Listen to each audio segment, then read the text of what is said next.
बाळा, खूप थकल्यासारखं वाटतंय का? पण हा विचारसुद्धा मनात आणू नको. कारण ज्यावेळी तू हा विचार मनात आणशील, त्यावेळी तू त्याच ठिकाणी थांबशील. मला माहिती आहे रे, आजपर्यंत मी सगळा प्रवास तुझा बघत आलो आहे. तू काय काय सहन केलं आहेस, कोणत्या कोणत्या गोष्टींना तोंड दिलं आहेस, हे सगळं मी बघत आलो आहे. परंतु आजपर्यंत ज्या गोष्टीवर श्रद्धा ठेवून तू इथंपर्यंत आलास, त्या गोष्टीवर तुला थोड्या दिवसापर्यंत का होईना श्रद्धा ठेवली पाहिजे. ते म्हणजे माझं नामस्मरण. कारण ज्या क्षणी तुला थकल्यासारखं वाटेल, आता संपलंय असं वाटेल, त्या क्षणी तुला असं वाटेल की आता बस, नामस्मरणसुद्धा करू वाटणार नाही. पण असं करू नको. हीच तुझी खूप मोठी आयुष्यातली चूक घडेल.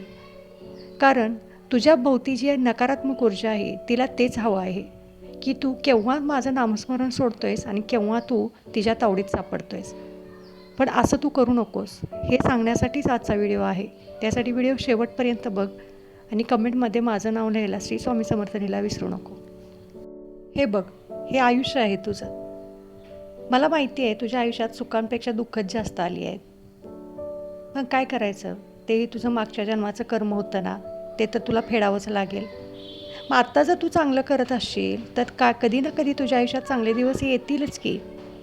पण तू जर धीर सोडलास आणि तुझा योग्य मार्ग जर सोडलास आणि वेगळ्या भलत्याच मार्गाने जर निघालास, तर आणि तुझ्या वाईट कर्मामध्ये भर पडेल आणि पुढचा मार्ग तुझा काटे काट्या काट्यातनं आणि दगडधोंड्यातनं चालू होईल. मग हे जर तुला टाळायचं असेल तर आत्ता तू मनस्थिती चांगली ठेवणं गरजेचं आहे.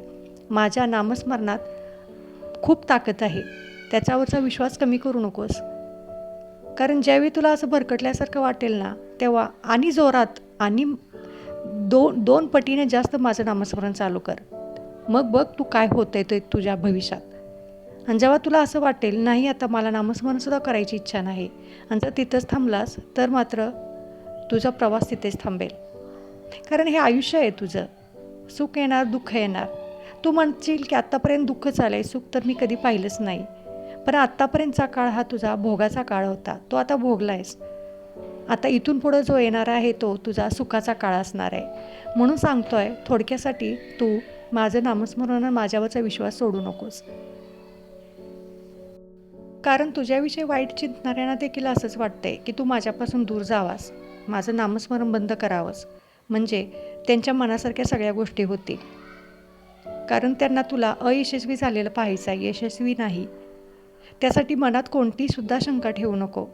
आयुष्यभर कष्ट करायची तयारी पहिली देखील ठेवली होतीस, तशी आत्ता देखील ठेव आणि माझं नामस्मरण करत राहा. एकदा का तुझे हे दुःखाचे दिवस, भोगाचे दिवस संपले की मग तुझ्या लक्षात येईल की मी तुला काय सांगत होतो ते. अरे दमायचं नाही रे, हार मानायचीच नाही. कारण माझा भक्त कधीच हार मानत नाही, माझा भक्त कधीच थकत नाही. आणि तुझ्यात ते मी गुण पाहिले आहेत. तू सत्यानं वागत आला आहेस आजपर्यंत आणि अजून इथून पुढे सुद्धा सत्यानं वागणार आहेस, हीची मला खात्री आहे. परंतु जरा मला असं वाटलं की तू जरासं तुझे मार्ग भरकटतो आहेस, म्हणून आज तुझ्याशी बोलावंसं वाटलं.